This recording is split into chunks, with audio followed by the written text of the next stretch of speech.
বাংলার সুনাম মানে আমাদের পশ্চিমবঙ্গের সুনাম না বাইরে, আমাদের পশ্চিমবঙ্গের বাইরে একদম শীর্ষে আছে। যারা বাইরে যান তারা অবশ্যই শুনে থাকবেন। আমরা যখন দিল্লি থেকে ইউপি রওনা দিই, তো কিছু কথায় কথায় আমরা শুনতে পাই যে যিনি আমাদের নিয়ে যাচ্ছিলেন তিনি বলেন যে আমরা না বাংলাকে খুব ভয় পাই, আমরা ওয়েস্ট বেঙ্গলবাসীকে ভীষণ ভয় পাই। যদিও তিনি পাঞ্জাবি, তিনি দিল্লির বাসিন্দা হলে কি হবে, তিনি কিন্তু চণ্ডীগড়ের বাসিন্দা আগে ছিলেন, তার রক্ত চণ্ডীগড়ের। তো তিনি বলেন যে আমরা না বাংলাকে খুব ভয় পাই, বাংলায় না খুব ব্ল্যাক ম্যাজিক করে, কালা জাদু ভীষণ। তো আমরা তিনজনে, মানে আমি, আমার হাজব্যান্ড, আমার ছেলে, তিনজনে একটুখানি চমকে উঠি, কারণ আমরা তো ওই কালা জাদু বা এইসবের থেকে 7 হাত দূরে থাকি। আমাদের মনে হয় যে যারা এইসবগুলো করে তারা একটু মানসিক রোগী, সিরিয়াসলি। যেখানে অতিরিক্ত পরিশ্রম করলে ভগবান তার ফল দেন, সেখানে কালা জাদু করলে তার ফলটা কিন্তু খারাপই হয়। তো আমাদের সবসময় মনে হয় যে যারাই সব করে তারা মানসিক রোগী। আমরা সেই পরিবারটার সঙ্গে একদম মিশি না, একদম কাটচাট করে।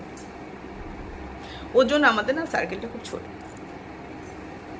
তো তিনি বলেন যে হ্যাঁ স্যার, মানে আমার হাজব্যান্ডকে বলে যে হ্যাঁ স্যার, বাংলায় না এত ব্ল্যাক ম্যাজিক হয়, এখন না সেটা ইউপি, দিল্লি, চণ্ডীগড় সব জায়গায় শুরু হয়ে গেছে বাংলা দেখে দেখে। তো আমরা বলি যে দেখুন, আমরা তো এসব জানি না, আমরা এইসব এতে থাকি না। আমাদের দিন শুরু মানে আমাদের নতুন চিন্তা, আমাদের নতুন করে চলতে হবে, আমাদের এইসব নিয়ে আমাদের দিনে শুরু হয়। ওই কালকে যেটা হয়ে গেছে হয়ে গেছে, আবার আজকের দিনটা আমাদের 0 থেকে শুরু হয়।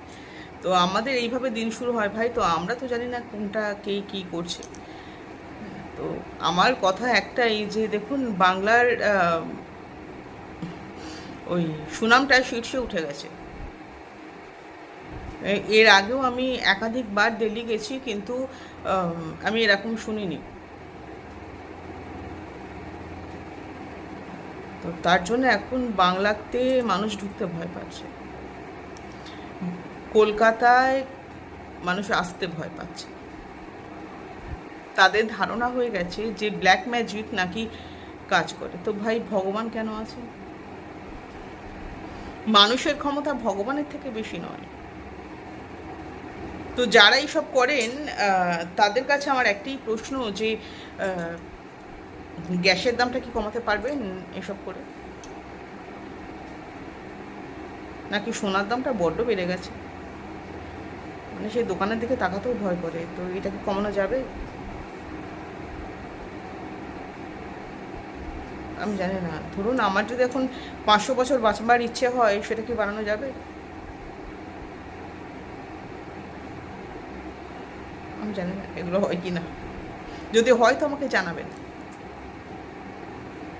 তাহলে। আর যদি পারেন তো ওই গ্যাসের দামটা একটু কমাবেন।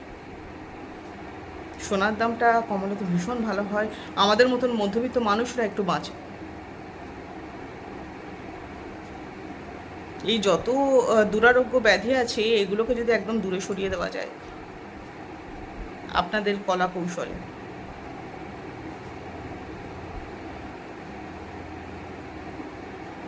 আবার নাকি এটাও শুনলাম ওনার মুখ থেকেই যে কী সব পুতুল টুতুল বানিয়ে তাতে নাকি আবার কি পিন না ছুঁচ কী সব বেঁধনো বেঁধনো থাকে, রাস্তায় ফেলা থাকে। আমি তো বাবার কালে এইসব দেখিনি।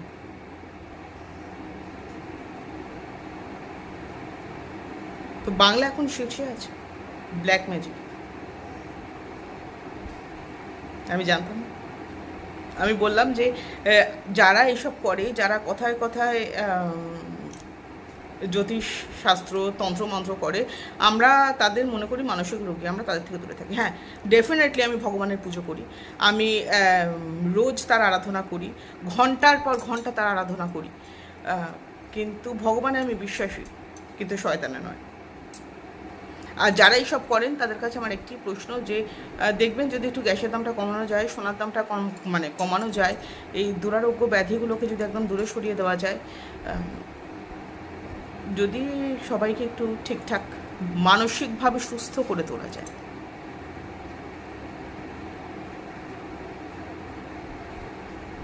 জানি না কারা করে। আর এইসবের কী রেজাল্ট আমি তাও জানি।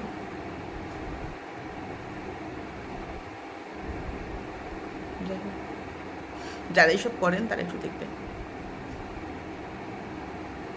সবজি বাজারে তো সবেতেই একদম আগুন, হাত দেওয়া যাচ্ছে না, ছ্যাঁকা লাগে। যদি এগুলোকে একটু নিয়ন্ত্রণে আনা যায়, আমার অনুরোধ রইল যদি পারেন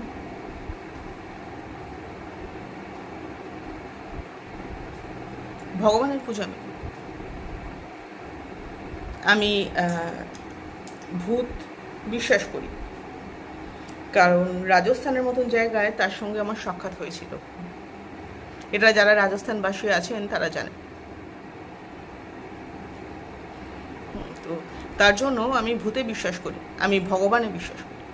আমি কর্মাকে দেখেছি কীভাবে রিভেঞ্জ নেয়। যারা কূটনৈতিক মানসিকতা নিয়ে চলে তাদের ক্ষেত্রে সেটাই যে পরে সময় মতন ফিডব্যাক দেয়, আমি সেটা দেখেছি। তার জন্য আমি ভগবানে বিশ্বাস করি। আর ভূত আমি আগে বিশ্বাস করতাম না, একদম বিশ্বাস করতাম। কিন্তু রাজস্থানবাসী যারা আছেন তারা জানেন যে তার সাক্ষাৎ মেলে, স্পেশালি রাজস্থানে আমি দেখেছি। আমি জানি না ওয়েস্ট বেঙ্গল আছে কিনা, বাট আমি সেখানে দেখিনি, তাই বললাম। তো তারপর থেকে আমি ভূতে বিশ্বাস করি যে হ্যাঁ, তার একটা পাওয়ার আছে।